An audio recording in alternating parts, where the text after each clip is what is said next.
Good morning. Welcome to Putting Wildfire Debris to Good Use, Biomass Fuel in Butte County. The presentation this morning from League of Women Voters of Butte County. We are delighted to have you join us. I'm Deborah Barger, the president of the local league. As you are probably aware, the League of Women Voters is a nonpartisan political organization. We neither support nor oppose any political party or candidate.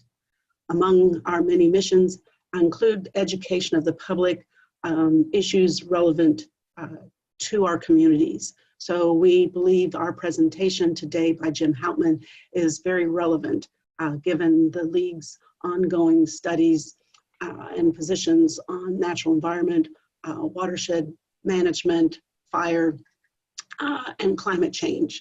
So we're delighted to have you with us this morning and to have such a fabulous topic to review. The presentation is being recorded and we will make it available on our website next week. I'm delighted that we have such a high qualified presenter with us, Jim Houtman, today. I wanted to give you a little background on Jim. He has been a lifelong resident of Northern California and completed a 30-year tenure with City of Chico Fire Department. He retired from that position in 2017 and then has joined the Butte County Fire Safe Council. That council has been in existence since 1998, a nonprofit organization that has collaborated with a number of local fire safe councils in our communities, so Magalia, Paradise, and other communities. So they build partnerships and build collaborative relationships. So it's a very important council, and Jim's going to be sharing some more information about that. They said it's with a number of grants received has made it possible for this biomass exploration that Jim Houtman is the project manager for. So we, without further ado, I'm going to go ahead and have Jim take over the presentation. You are welcome to submit questions via the chat. He's going to be presenting for about 30 minutes, and then we will get to your questions. Again, questions can be use the chat function in Zoom. Jim, thank you so much for being here this morning. Thank you very much, and everyone for being here. Thank you for your time, and I'm really honored to be able to present to the League of Women Voters of Butte County. This has been become a passion of mine of figuring out what to do with all our biomass, so it's a real honor to be able to give this presentation to everyone this morning. So the Butte County Fire Safe Council, like she was saying, was established in 1998. Our mission is to provide safety to Butte County through wildfire hazard education, mitigation, and wildfire recovery. We've done this through a lot of different grants that we see from the Sierra Nevada Conservancy, CAL FIRE, the state of California, PG&E, and others. We do a lot of different things, including fuel reduction and home hardening, education. We do residence assistance where we go out and help elderly or disabled people do their defensible space around their property. And we also participate in different state and local government agencies to develop protection plans for our communities, and are I think, on the front lines of some of this, of being out in front of everything. So we've developed an action plan for Butte County with our partners, and one of the things that we look at is, what have we burned so far, what's left, and how do we solve this problem? Our board of directors has 18 different people on it, and they range from air quality control to CAL FIRE to the DWR to PG&E. So we really do have a broad spectrum of people on our board, and we're able to help collaborate all these different peoples to help us figure out what our mission is and how to accomplish that mission. So the county is broken up into different areas, and the foothills, these are different, what they call, oh, I'm drawing a blank right now, planning units. So you can see where my cursor is. There's Cohasset, Forest Ranch, Paradise Ridge, Concow, Yankee Hill, Berry Creek, Feather Falls, Forbstown Ridge. We have had or have projects going in each one of these ridges. There is a fire safe council in nearly every one of these communities, and we help get grants for these areas and to do project work and home hardening, all the things I said that we do. We did have grants right before the campfire for Paradise Ridge, Berry Creek, and Forbstown. And then we had the campfire, and we got another grant to help do some assistance there. We had another one for Forest Ranch as well. So we have had or are doing projects currently in all these different communities. And then we try to figure out, and this has all been done after the campfire and the bear fire, but what are the post fires and the pre-fire areas? What has burned and what hasn't burned? And how do we take care of all those communities at the same time? You'll see in the middle here, Magalia is listed twice because part of it burned and part of it didn't. Kind of scary, the numbers that are remaining structures in some of these areas. And then we take each of these planning units and we divide them up into what's there, what is there, what their fire interval is, how many acres we need to treat to decrease the likelihood of fire. And then the other part that's kind of key is who lives there, how many people are there. And if you notice for Cohasset as an example, 52% of the residents there don't live there. So it makes it really difficult to go out and contact everybody, especially when they're large landowners, to get to do any fuel reduction on their property, because we have to track them down through tax records or neighbors. We have a very robust fire safe council in Cohasset, so they're very helpful in us getting people signed up for our projects. And we currently have 2 projects up there right now. Actually, I guess it's kind of 3 projects. And they're a CCI grant from CAL FIRE. And what we're trying to do is thin up to 205 acres along roadside evacuation routes and some defensible space. We're also doing the CEQA, the California Environmental Quality, or California Environmental Quality Act, to do make sure that we're not disturbing streams, creeks, archaeological sites, native species, all that kind of stuff. So that project is ongoing right now, and we currently have contractors up there working. Because of the bear fire, we had a project that we're supposed to do the same type of project up there. We were doing roadside clearances, the safety area of the school site that was in Berry Creek. It took about 18 months to start the project, get all the environmental impact studies done, get people signed up, and go out to bid. And we went out to bid for that contract right before the bear fire happened. So we spent 18 months of doing research and getting people signed up and all the CEQA, and then everything burned up. So we've had to do a scope change for that project to be able to help people that their structures have survived. And we're helping take trees out that may fall on their structure and clean up their access and their defensible space, because there still is potential for fire up there. Along with that, we have another grant from the Sierra Nevada Conservancy, and that's for CEQA, same thing, for about another 500 acres, and then a forest management plan for 3,750 acres. And those projects are started, and we're working with the forester to make that happen.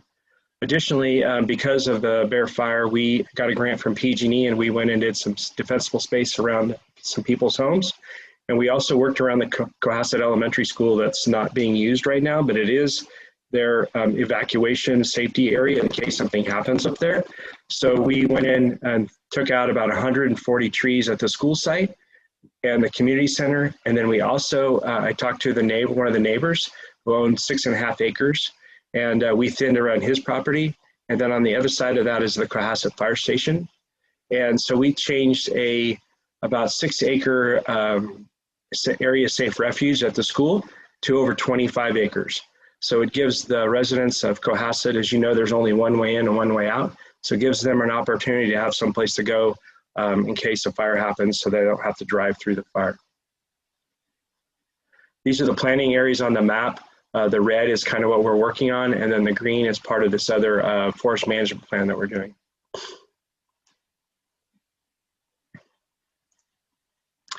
The reason why we're doing it is because of this. There's about 95 to 100% mortality in Berry Creek and all the bear fire areas. And you know, the interesting thing about having to do all the environmental impact studies is fire doesn't care.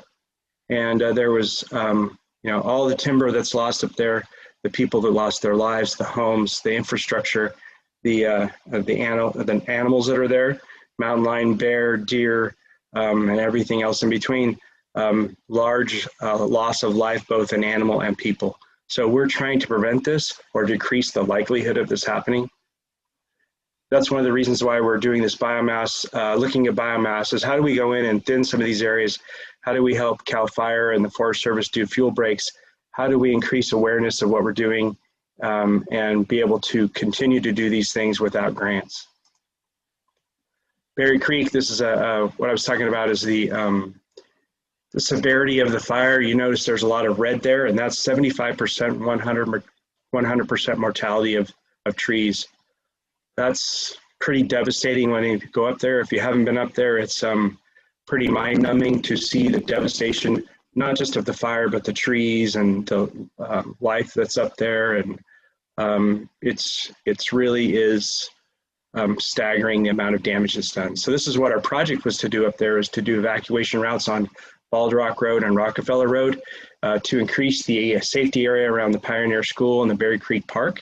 We were going to do 300 feet around existing, that's what we're doing now, is 300 feet around existing structures.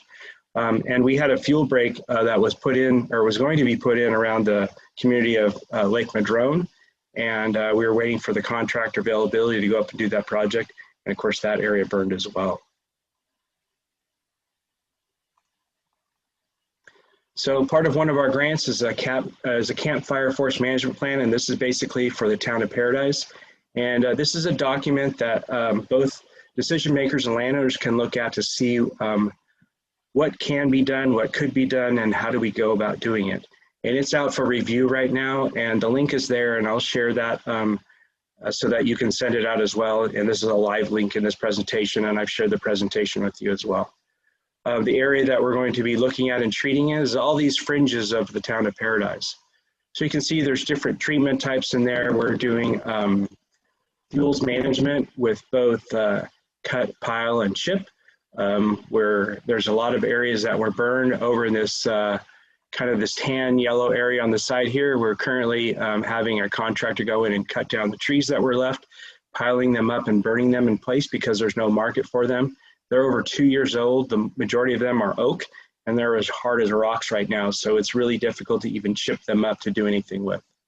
Down on the bottom here is an area that we're going to do both mastication, grazing, and we're going to do some prescribed fire down there with CAL FIRE.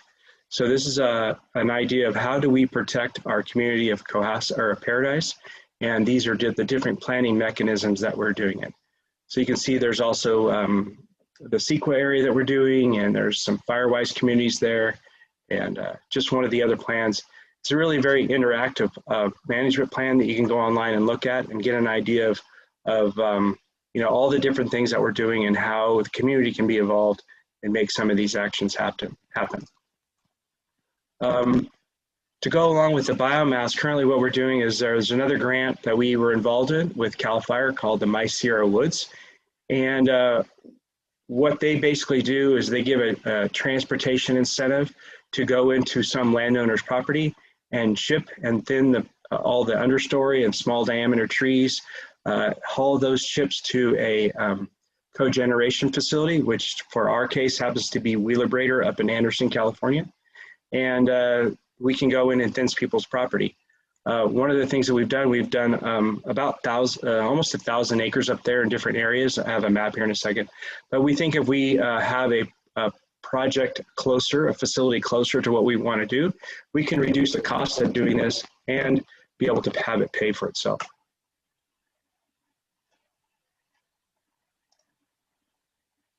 So some of the things that are factors in this is the type of material there, the slope terrain, the fuel type, having a good experienced licensed timber operator to go in and file the exemptions with CAL FIRE to be able to go in and thin the forest. You can look back here. You can see actually clear across this little ravine and back up to the other side before. You can see me in there. You wouldn't be able to see where I was standing. That's how thick it was. We're in this area doing the thinning. They got about 17 bone dry tons per acre, which is a tremendous amount of fuel loading. Usually it's in the 10 to 13 area. So 17 is almost double that. So, you know, there's just a lot of material. The contractor goes in with heavy equipment and tries to do minimal amount of damage to the area. They thin the forest, they haul it to a landing, they chip it, and then they haul it to the facility. These facilities pay them a bone dry ton price based on some type of contract that they have. And then the MySierra Wish program gives them a subsidy based on distance. An example of that is, say, if the contractor had a contract with the Wheelabrator facility for $50 a bone dry ton, and then the MySierra Wish program, because it's so far, it's almost 100 miles there from Magalia, it's another $50. So he would be getting $100 a bone dry ton for his material, which he can do at a small profit. This is the area above Magalia that's being done. And if you notice right here is Paradise Lake, and the green shading, this map is actually incomplete. There's some other areas that have been done as well, but we're actually helping protect the water source and Upper Magalia for the town of Paradise. So all these green sections have been completed. This was all done, sorry about that. This was all done because we had made contact with the landowners. You'll see some shading here. This is Coodalink Road, and this is Coodalink Road. We made contact here to do one of our grants to do the roadside fuel reduction there. So we already had contact with them. So it was very easy to go in and say, hey, we have an opportunity to thin all your forest. Can we do that? And, you know, we started with one, and you can see how it's kind of blossomed out there. And what it's really done is help protect the water. That's what they're most proudest of, is probably the water for the town of Paradise. The interesting part about this is what we've done is there's been areas that have been thinned up here before the campfire, and areas that were thinned, about 80% of the trees survived. And areas that weren't thinned, about 80% of the trees died. So we know that any thinning that we do helps protect the trees, the environment, and the animals that are there. And ideally what we're trying to do is change the fuel so that when the fire does come through there, it's a low intensity fire and not a high intensity fire. So to getting into the biomass, is what we had to do is identify what our feedstock was. So equipment can go into areas that are less than 45-degree slope, and we're looking at the timberlands in our wildland urban interface areas that are above 1,500 feet. So what we did is we created a map that separated out federal, state lands, and then corporate timberlands, and then we're looking at private landowners. And these are people that are, you know, own an acre to 5 acres to 100 acres to 500 acres of property that really just don't have the ability to go in and thin their forest. And so how do we, you know, those are the areas that we are looking at. These areas that you see in kind of the maroon is that's the 1,500 foot line. And then the salmon and red areas are areas that are steeper than 45 degrees. And that really makes it difficult for any equipment to get in there. So what we're trying to do is pair this fuel reduction with mechanical and then hand cut material. So, you know, ideally we're just going in and protecting our communities. That's what our first scope is. But then we would go in and look at some of these other areas and how to reduce fuel in those areas.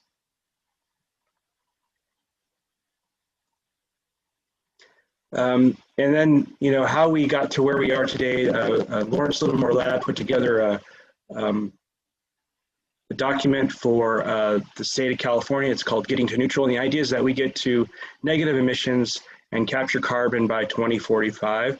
And there's a link here to this. I encourage you to look it up and read it. It's very interesting, and how the state plans to get there. And then that kind of fits in with how all fire safe councils and other organizations are trying to mitigate fire hazard and reduce carbon emissions and help the state become a better steward of our land. As you know, both the state and federal governments have planned to do a million acres a year of fuel reduction. The problem is they're facing, just like we are, there's no material, there's no areas to take the material to. So the option is to chip it in place or to pile burn it. And those options do create emissions, both of them. And so this is a way that we can move forward and make sure that these don't happen. So biomass opportunities. And so what we're looking at is, when I originally started this project, I looked at a lot of different options. The first one that comes to mind is the cogeneration, is how we take these chips and turn them into power. The problem that I found right away is that dealing with and getting acceptance, putting up a facility to make electricity, that interconnection with the grid and all the other entities and problems that go into that have been problematic. And so I thought, well, how do we do that without making that happen? So I looked at chipping and turning those into pellets and briquettes, selling them overseas, all the logistics that goes along with that, and just some other projects. How do you turn this wood that isn't really valuable too much into something else? And you know, those markets are still developing and very hard to come up with. And then having read Getting to Neutral and looking at the hydrogen model, that's kind of what we're looking at. And so I've been researching and interviewing and getting information together with different vendors. And I will tell you, what I'm doing is being echoed throughout the state by other entities, and everyone is trying to figure this out. And I think because we've had 2 catastrophic fires in our area, we're probably a lead agency in trying to get one of these facilities up. My hope is that the Fire State Council can develop a facility, and then it's kind of like dominoes throughout the state. On all these wildland urban interface areas, Fire State Councils, resource conservation districts, other private entities that are doing this are able to fund facilities, go out and thin these private lands, and reduce the fire hazard around communities. And this is kind of this, what we're talking about is a biomass facility that converts these these wood chips into hydrogen, and then that produces a revenue stream that we can go back out through and produce more chips. And it's kind of a circular motion. And so we're self-funding, and that's the other reason to doing this is that the Fire Safe Council runs off grants from different entities. And if the grants go away, the Fire Safe Council goes away. We're trying to prevent that. If we can still get grants to do things, but also have our own revenue stream to do some of these things with both private and nonprofit status, then we can continue to do our due diligence to help out the forest and our communities. So what we're looking at right now is site development, facility costs, all the different things that go into that. I think our feedstock's pretty well dialed in with the My Sierra Woods type of program. The nice thing about this is that we can produce power to the grid if we need to. I'm currently working, I have a photo in here of a microgrid. Actually, they call it a nano microgrid up in Magalia that they're currently have in place. And we're working with PG&E to figure out how we can set that up. This power purchase agreement, that's the other thing, is if we're producing power, where does the power go? And we have to set up a power purchase agreement with PG&E or some other, some of the CCAs, like the Butte County has a Butte County CCA for power purchase. So those are things that are all negotiated. Of course, they want to get it at the lowest price, and what we do isn't always cheap. So we don't really want to have it at the lowest price. And so if we can create hydrogen and sell it on the open market, that would help us be able to keep sustaining what we do. This is a picture of a facility that's in Italy. You know, the beauty is we're doing one of the first ones, and we can make it look however we want to. And I really like this picture because it's kind of reminiscent of if you look at Sawmill Peak and the Feather River Canyon there, and an area that we could put something on so that, you know, it just looks really nice. And I think that's been my goal, is to not only help the forest look nice, but also whatever our facility is, be a showcase for Butte County so that we can be a leader in this industry. The nice thing is they can be located anywhere. I'm looking at different facilities that do anywhere from 40 to 300 bone dry tons a day. And of course, we can set these up and have multiple ones, and that would be my goal. Different amounts of hydrogen that is created every day. Of course, the bigger you go, the more expensive they are. So that's been one of the other things I've been looking at, is financing for how to get one of these put in. They do operate 24/7, 360 days a year. There's some maintenance involved. The nice thing is they take up about 5 to 7 acres because all your feedstock's out in the forest and you can bring it to you. And then depending on the size, each one of these facilities is 10 to 15 jobs. That's just for the facility. That does not include all the jobs that's created in each community for the thinning opportunities that happen, you know, depending on how much acreage that we're doing. My goal is that we would have something like this set up on each ridge line. There's 7 ridge lines in Butte County. So we can have 1 or 2 of these for each ridge line. And we're creating jobs, thinning our forests, and keep things happening as much as possible. This is that nano microgrid I talked about up in McGill. Currently, right now, PG&E is planning on bringing in some diesel generators to produce power during PS, the public safety power shutoffs events. And what's nice about the diesel generators, they're very reliable, and they can be started and pick up a load almost instantaneously.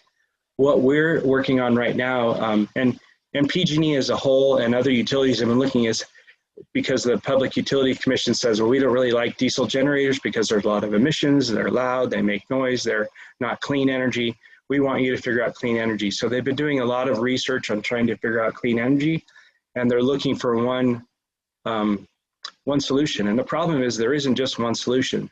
So one of the things we've been talking about is if we put a facility in near here where we're producing hydrogen, and they have a large battery to pick up the initial load during a PSPS, and then we have hydrogen fuel cells that can power the grid at the same time, we can ramp the hydrogen fuel cell up to pick up the load of the grid, and then the battery kind of gets recharged and can pick up things when people turn on, you know, compressors and bigger things.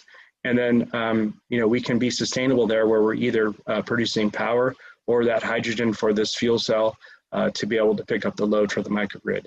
Ideally, you know, what PG&E is looking at, they have a few of these set up in California. And so these are solutions that can happen for each fire safety council and help the community and help out PG&E at the same time. Different types of hydrogen, there's gray, blue, and green. And of course, what we're trying to do is split or to make green hydrogen.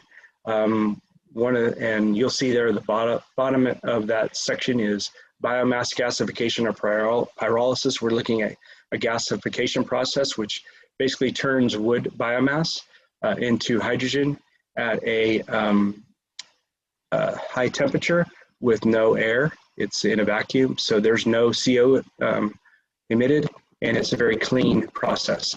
The other ways is they're using to split, to get hydrogen is they're taking natural gas, which is not green. It's not very cost efficient, and then they're also using solar panels and wind to do the same type of thing. So there's a lot of different ways to get there, and of course we have a lot of biomass in our community. If you remember back on the slide, there's over 120,000 acres of privately owned property in Butte County that has biomass on it that needs to be thinned. So we have the ability to do that, you know, at a high rate. In California as total, there's 2 million tons a year of hydrogen needed. 40% of that is produced by large producers.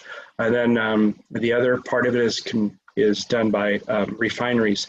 And refineries are using this for both fuel cells for vehicles. There's fueling stations up and down California, mostly in Southern California and the Bay Area, but they also use this hydrogen to create cleaner fuels, both in gas and diesel. So there's a high demand for the hydrogen product. Just some slides of you know, how we can get to where we want to go.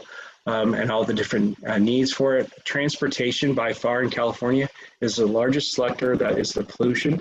So if we can start by creating hydrogen fuel cells for vehicles, which has already been done, but buses and trucks and larger transportation, we can really reduce the amount of pollutants that go into our communities. Different producers for all this different hydrogen and projects are going in. And you can see they're using different mechanisms to do that. You know, landfills, municipal solids waste, a lot of things with electrolysis, both wind and air, solar. So those are different areas that we get some of these things. and then the companies that are doing it and their technologies. Of the ones listed here, we're actually in communication with 3 of them, so that's a pretty good. So we're looking at both gasification and pyrolysis and plasma gasification.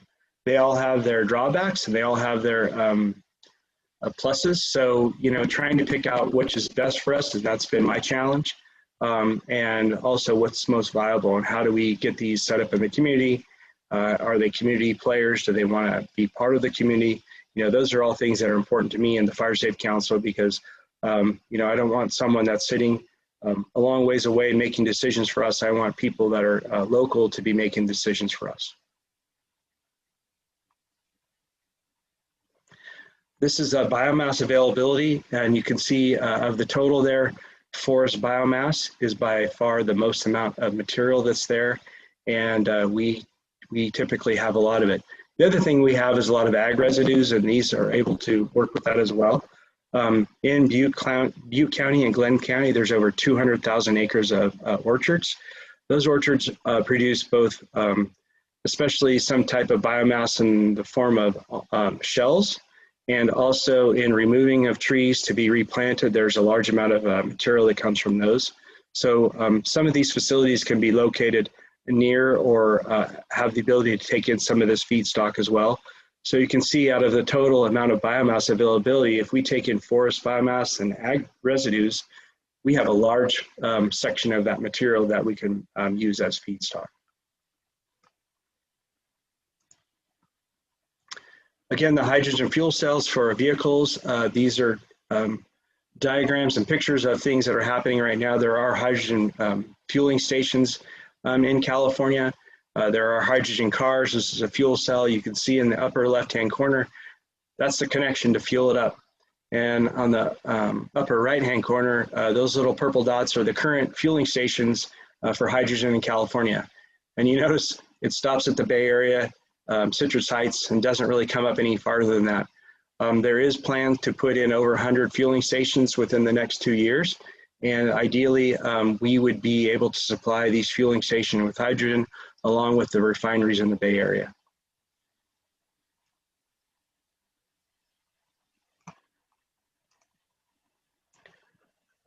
Production and transportation, these are just some of the models that we can visualize to see what the production looks like. They don't really take up a large footprint. Like I said, the 3 to 5 acres, more than what your area needs are for your fuel stock. You know, how long do you need to, how much materials do you need to have at your facility for how long a duration of period. And then the other part of the truck that you see is the transportation of the material. This is the type of vehicle you would see going down the road to take this hydrogen to another facility. And ideally, our facilities will be located closer to where the feedstock is. And so we're reducing the carbon footprint of our facility with the material. You know, instead of having, 50 trucks a day going to Wheelabrator, there'd be less amount of vehicles coming to our facility, and then one truck like this hauling the hydrogen to a facility to be utilized. To kind of wrap this up a little bit, there's a lot of need for hydrogen in California, and there's enough forest biomass to produce 85% of that for California's current demand right now. 2 main pathways are gasification and pyrolysis. I would go into that a little bit more, but it's somewhat technical, but basically we're doing this to reduce the amount of carbon footprint and any particulates and things that go into the atmosphere that can create problems. The other thing is what we're at right now is this commercial facilities, and how do we capture that carbon? So one of the facilities that we're looking at does make biochar, which can be utilized, which captures carbon, but it can be utilized as soil amendments, as daily cover for the landfills. It can be turned into a high grade of black carbon for filtering things. So there's a market for that as well. And then, how do we make some of these processes happen sooner than later?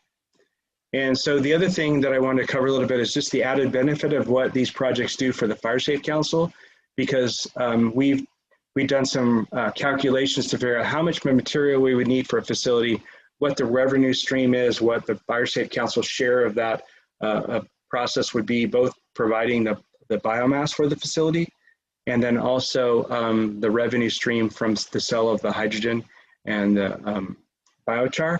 So we would continue to do the home hardening, wildfire education, fuel reductions and evacuation route thinnings, youth education. We have a 6th grade program that we work on. Grazing is somewhat new to us, but we've utilized it a lot in Paradise and Magalia, and it's very effective. Prescribed fire, there's currently a prescribed fire association run by the Resource Conservation District. They need added support. And of course, we have wildfire recovery. We know that with our fire intervals, wildfires aren't going to go away. It's still a thing.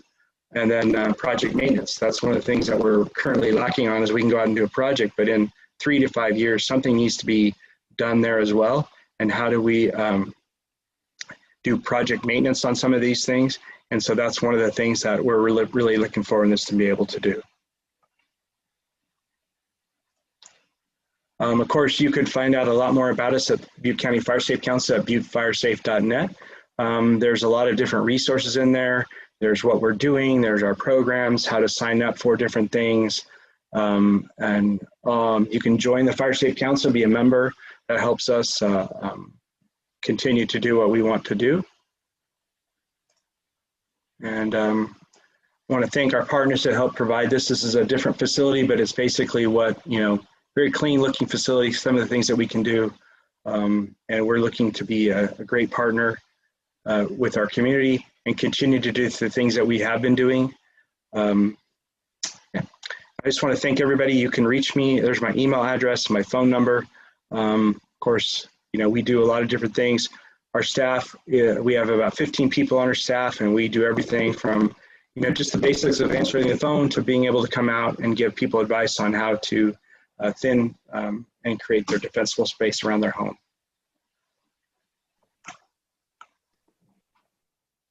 Jim, thank you so much. This has been an amazing amount of information covered in a short amount of time. We so appreciate it. We have a number of questions, so I'm going to get to those. I think you covered very well what hydrogen could be used for. One of the questions has been if a facility would be set up on the ridge, what are the strategies for protecting it from fire? Exactly. So what we would do is basically we would have a lot of area around us that's set up, cleared. One of the areas that we're looking at, that's the thing that I look at is how do we protect it from fire. So there currently is an area that's set up as a microgrid right now that is located near where the fire station is in Magalia, post office, grocery store. That's the area that they have a microgrid set up. We would do fire suppression systems all around our facility to be able to protect our facility specifically. And then I think because it is a key location in the community as the microgrid, fire agencies would go there to help protect it as much as possible. Of course, not everything can be fire safe, but my background in firefighting, I would definitely do everything I could to make sure that whatever we build is completely fire safe. Mm-hmm. And would there be actually storage of hydrogen on site? Yes, there would be, but it would be a small amount to run whatever that microgrid is. We anticipate that we would need enough storage to be able to do whatever the microgrid is, and then for probably a couple truckloads, depending on the size of the facility, so that vehicles, trucks can come up and get it and then haul it to the distributor. And the Italian facility you showed looked lovely. It looked like it had solar panels as well. Is that something that's would be considered for the facility? Yeah, so kind of what we've talked about is having a whole educational facility there. Solar panels, obviously any project that we do is going to need electricity. We're not a producer of electricity, although we could be.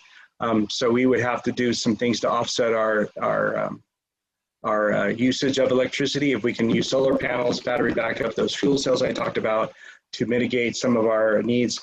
That way, when the power is shut off during the power safety shutoffs events, we go into that mode of being able to produce our own electricity for a facility and also the microgrid. Excellent. Then also, you said about 120,000+ acres are privately owned. Does that then, and then there was a link or an indication of how many acres owned by corporations. So that would be, is any of the privately owned land included in timber companies, or is that? No, all that private land was just private landowners, mom and pops that own 5 to 100 acres that, you know, there's no, there was a whole other section with timberland, which is SPI and Bamford and all those different other companies that own that. Mm-hmm. That was a little over 100,000 acres. And then in our county, I think, I'm trying to remember the numbers, it was 98,000. So, you know, there's a lot of timberland, and what our focus has been is the private landowners. But obviously, you know, we partner with Forest Service and BLM and SPI. Those are all fuel sources as well as that we can use. But we've, you know, those all need long-term feedstock contracts. And we know with the My Sierra Woods program that we can go out, you know, I know for a fact that if I went out right now and said, hey, we're going to thin your forest for free, our phone would be ringing off the hook, because everybody understands the risk of fire. They want to thin their forest, but they just don't have the ability or know-how or financial stability to do that. And it is expensive, you know, even at $1,000 an acre, you know, if you owe 100 acres, it's not something you can do. So if we can help that model and help people out as much as possible, then we know we have feedstock. The other ag, timberland, Forest Service property, those are all added benefits that we have the ability to work with, but we're focusing on the private landowners right now. Mm-hmm. And what are the safety issues that need to be addressed when handling hydrogen? So hydrogen itself is flammable, but it's relatively safe. One of the things that we've talked about, again, with the fire background that I have, is we have, you know, all of our people would be trained by the facility vendor on how to handle these facilities. There's a lot of multiple safety systems in place with these facilities. Are all developed with safety in mind. There's sensors everywhere that automatically shut things off. The fueling stations, there have been very few incidents in the fueling stations up in California, up and down California to date. One of the things that we've talked about and worked with is, you know, Butte College is here and has a great training facility. They have both police and fire academies. And so we've talked about partnering with Butte College to be able to bring people in to train them on hydrogen safety, both local and statewide, because I think there's a need there on both how to emergency responders respond to incidents like this, but also how do we train people up to not only run a facility, but how do we train workforce up to go out to the forest, use the saws, drive the trucks, run the tractors, all the different things to be able to do that. So we're looking at a holistic approach to this of how we help our community, and train people up. Thank you. Could you review again what the estimated cost of building such a facility, and then also do you have any information on how many of these facilities exist across the U.S. or specifically in California? Well, good question. There aren't currently very many in California. There's none in California. If you said, I want to go look at the one that you're going to copy, we would have to go overseas to Germany. There's a couple of them in Germany, but they're really not to the extent that we're looking at. So it is all new technology. Like I said, there's a lot of different state agencies. I'm on a lot of different groups that are trying to figure this out. I think we're leading in this area. Cost-wise, depending on the size, they range from $10 to $12 million to up to $150 million. So they're quite expensive, but they do provide us a revenue stream. They are all the ones that I've been looking at are financially feasible. It just depends on you know, the rate of which we want to do things. The model that I'm looking at right now is a smaller facility, but what's nice about that is we can put, you know, 3 or 4 of these in the same location, and then that 360 days a year of work, we can stagger the maintenance so that we're always taking in material, we're always have a workforce working, we're always creating hydrogen, so there's never really any downtime. Is there an environmental benefit to locating these facilities on the ridge versus on the valley floor? So for example, in terms of air quality, or what might be the other issues about location? Sure. So, one of the reasons why locating one of these on the ridge would be to be able to help out PG&E during the power safety shutoff. It's also closer to, any of the ridge communities are closer to the feedstock.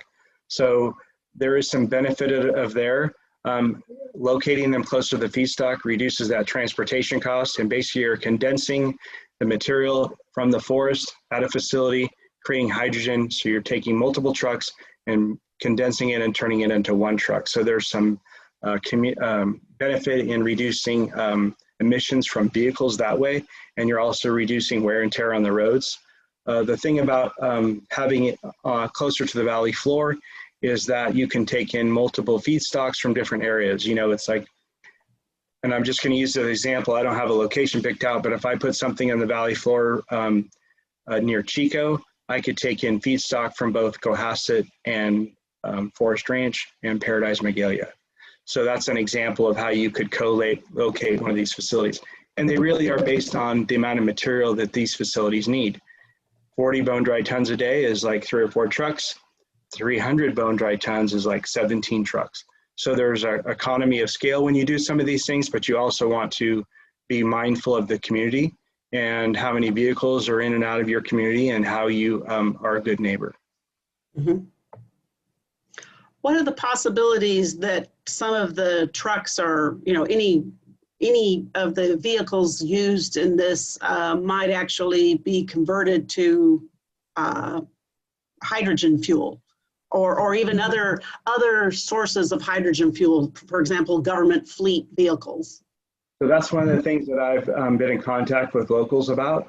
And obviously, the first thing would be is that we would have our own trucks going up to the forest, picking up the material that would be hydrogen vehicles.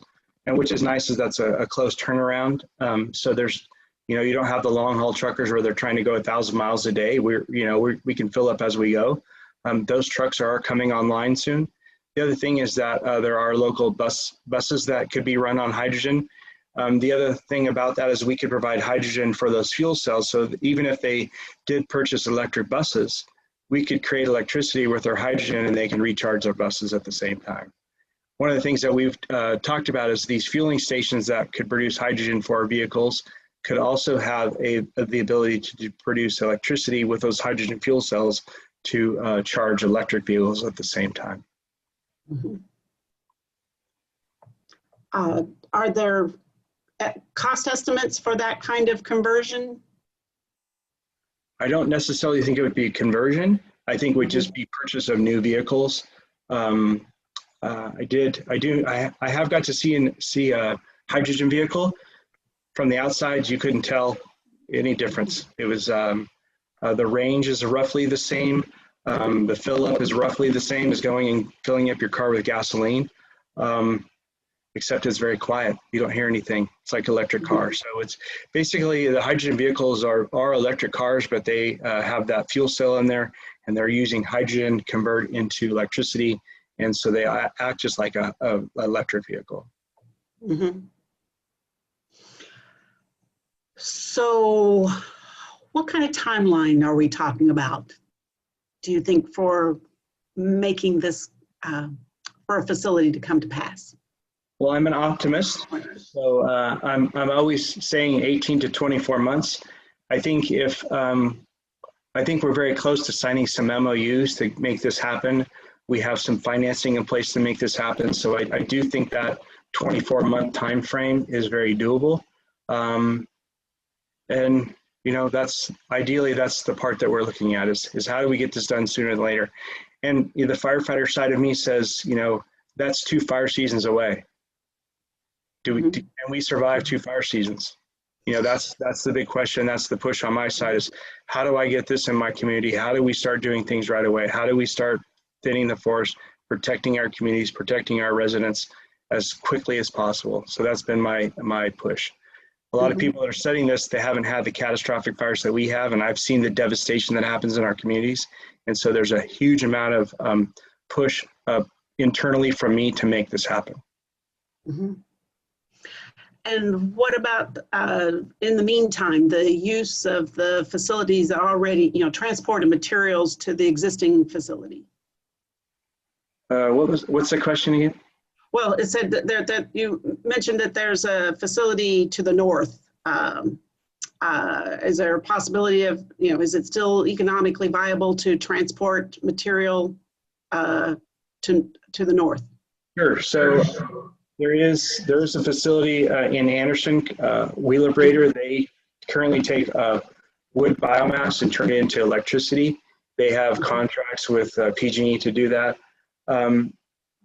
Ideally, we make hydrogen for their vehicles to take it up there and back, right? Yes. There's always a market for everything. So there's I'm looking at forest waste. Like I said before, there's over 200,000 acres of orchards in Glenn and Butte counties. That doesn't take into consideration Tehama County, Colusa County. There's tons of orchards there as well.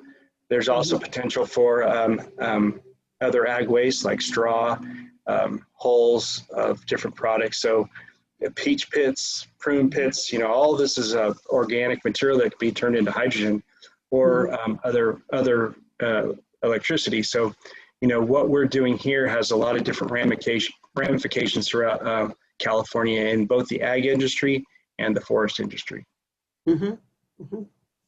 Someone made a comment, is it faster refueling with hydrogen than for an electric?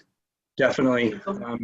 Hydrogen fueling a vehicle can take probably, less than, just like filling up your car, 5 minutes or less, where electricity, charging an electric car, takes, people pull them in their garage, plug them in, charge them overnight. So it's a lot more time consuming. You mentioned some educational programs for like sixth graders. Are there other ongoing educational programs sort of in the works possibly? Yes, definitely. We're currently looking at a grant to expand our sixth grade program.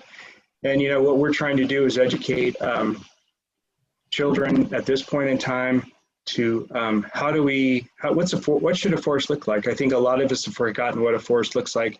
One of the things that we're doing in our forest management plans, those documents that I put up there, is we're also looking at the Native American, what the Native Americans did before we got here, before Europeans got here, the practices that they did.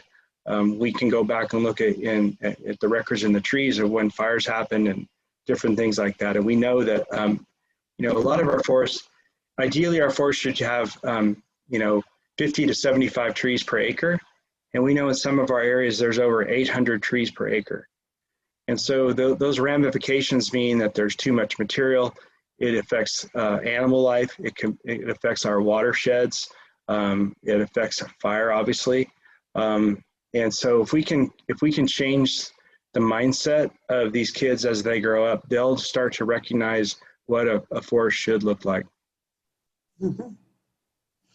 Additionally to that, we have education programs. We go out and meet with residents and provide them information, tell them what they can and should be doing around their home, how to protect their property, that 100-foot defensible space. The first 5 feet is the most defensible. That's the part we don't want any vegetation around your home for the first 5 feet. And then you go out to 30 feet and then the 100 feet. And we have educational material that we'll go out and meet with people to present that to them. We have programs for elderly and disabled residents to be able to provide crews to do that with. So those are all educational things that we do. And of course, our website has a ton of stuff on there as well. Yes. So you talked about employment opportunities. Could you elaborate a little bit more? So are there job, economic development or job funds that might get us there faster? Yeah, so that's one of the things that we're looking at is how do we get local residents into these job markets? And so, one of these facilities is going to need some engineering to go along with it, the construction aspect of it. We would look at local construction companies. The engineering would be done by a national organization that we've identified, but the local construction could be done locally. A lot of the material would be made off-site and trucked here to be put into place because it's technical. But the facility itself would be local. And then we also like I said, I've been talking with and working with Butte College to develop, the logging industry has been decimated over the years, so we need people to be able to go out and work in the forest, cut material, be able to run the chippers, the trucks to get the facility, all the material to us. So there's the localized at the facility jobs, and then that extends out to, all the people in the forest doing the work, which extends out to, all the other aspects of that. So we've identified for one facility could be up to 300 different people that are affected and creating new jobs, good paying jobs in our community. Mm-hmm. The dollar range for the cost was described by some in the chat as startling. Yes. It is. So what do you see as some of the real positive funding alternatives for something like this to happen? So perhaps not at the 150 million, but to something at the lower end of that price tag. sure. So a couple different things to think about is campfire is an example. How many millions and billions of dollars have been lost both in people's private property to the landscape? How many millions and billions of dollars have been spent in the recovery to rebuild everything? How many dollars are going to be spent still going forward? And so, even $150 million is a drop in the bucket compared to the amount of money that we're spending right now in our community to rebuild things. So that's one thing to keep in mind. The other part of it is there's not enough grant funding in California to put one of these facilities up. And that's a lot of organizations I've been looking at grants and how do we do that? And it's nearly impossible to do. They haven't done it yet.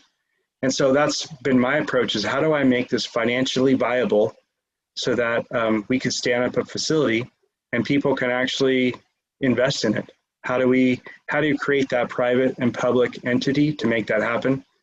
I think the Fire Safe Council is in a unique position to be able to do that because we're already in the community, we're already in the wildland urban interface, we're already interacting with people that have these thousands of acres of property that need to be thinned.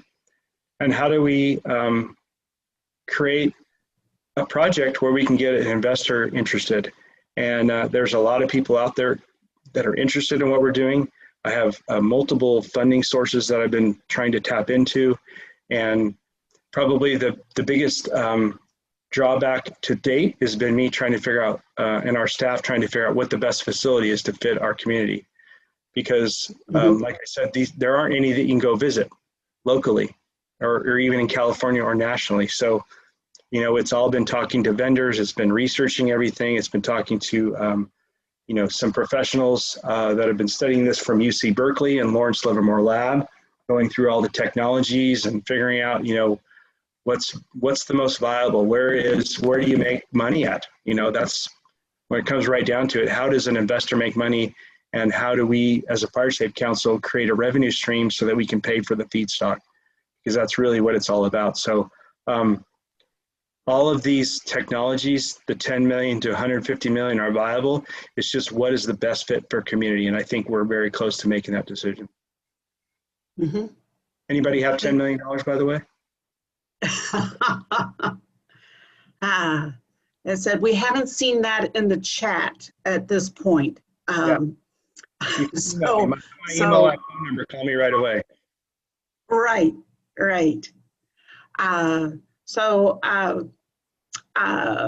We also had someone share that the Butte County Fire Safe Council also has speakers who can provide great information about other programs that you offer in more detail. Definitely. And we're happy to come to different service organizations, community associations to give these presentations with lots of information. Excellent. So we have at least one participant who isn't quite yet, but was waiting to win the Mega Millions. So a potential funder should the lottery. Me too. So I think that we've covered a number, I think all of the questions and we've already had some great feedback about fabulous presentation, Jim. We really appreciate it.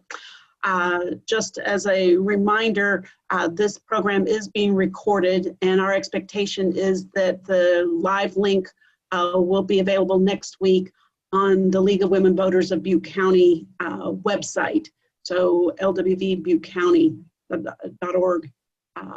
We will be presenting more details and reminders to our membership about that link as well. So Jim, I want to thank you, the League of Women Voters of Butte County. Really appreciate your sharing of this expertise. Fascinating presentation. We really appreciate the good work of the Butte County Fire Safe Council. I said it's a great job. If we happen to get any contacts from financing alternatives, we'll be sure to be in touch. I said so. Said one participant said hopefully a public-private nonprofit model might be possible with financing. So we'll have our fingers crossed on that. Again, we so appreciate the League of Women Voters of Butte County. We appreciate all the participants that today have joined us for Jim's presentation. So a lot of great information. We appreciate it. Thank you so much. Take care. I appreciate the opportunity to share the information with you. Mm-hmm. Okay, thank you. Just one